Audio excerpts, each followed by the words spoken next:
ഇപ്പോൾ നമുക്ക് ദൈവത്തിൽ വിശ്വാസമില്ല, ഒന്നിലും നമ്മൾ വിശ്വസിക്കുന്നില്ല, യുക്തിവാദമായി നടക്കുന്ന ആളുകൾക്ക് സൊസൈറ്റി ഇപ്പോൾ കൊടുത്തിരിക്കുന്ന ഒരു പേരെന്ന് പറഞ്ഞാൽ കുറച്ചുകൂടെ പ്രോഗ്രസീവായിട്ട് ചിന്താഗതിയുള്ള ആളുകളാണെന്നാണ് പറയുന്നത്. അതിനോട് എത്രമാത്രം യോജിക്കുന്നുണ്ട്? തീർച്ചയായിട്ടും അങ്ങനെയാണ്. പ്രോഗ്രസീവായിട്ട് ചിന്തിക്കുന്ന ആളുകളാണ്, സയൻറ്റിഫിക്കലായി ചിന്തിക്കുന്ന ആളുകളാണ് എന്ന് കരുതി വിശ്വാസികൾ സയൻറ്റിഫിക്കലായി ചിന്തിക്കുന്നില്ലെന്നോ പ്രോഗ്രസീവായി ചിന്തിക്കുന്നില്ലെന്നോ അതിനർത്ഥമില്ല.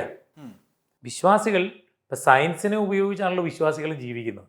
ഇപ്പം മൊബൈൽ ഫോൺ ഉപയോഗിക്കാത്ത ഏത് വിശ്വാസിയാണുള്ളത്? സയൻസിൻ്റെ കണ്ടുപിടുത്തമാണ്. വണ്ടി ഉപയോഗിക്കാത്ത ഏത് വിശ്വാസിയാണുള്ളത്? സയൻസിൻ്റെ കണ്ടുപിടുത്തമാണ്. അമ്പലങ്ങളിലൊക്കെ ഇപ്പോൾ ഗൂഗിൾ പേ ചെയ്തിട്ട് വഴിപാടുകൾ നടത്താൻ വേണ്ടി പറയുന്നില്ലേ? സയൻസിൻ്റെ കണ്ടെത്തലല്ലേ? ഇപ്പോൾ ആസ്ട്രോളജി ആപ്പുകൾ ദിവസം പ്രതിയാണ് വന്നുകൊണ്ടിരിക്കുന്നത്. പുതിയത് സയൻസ് അല്ലേ?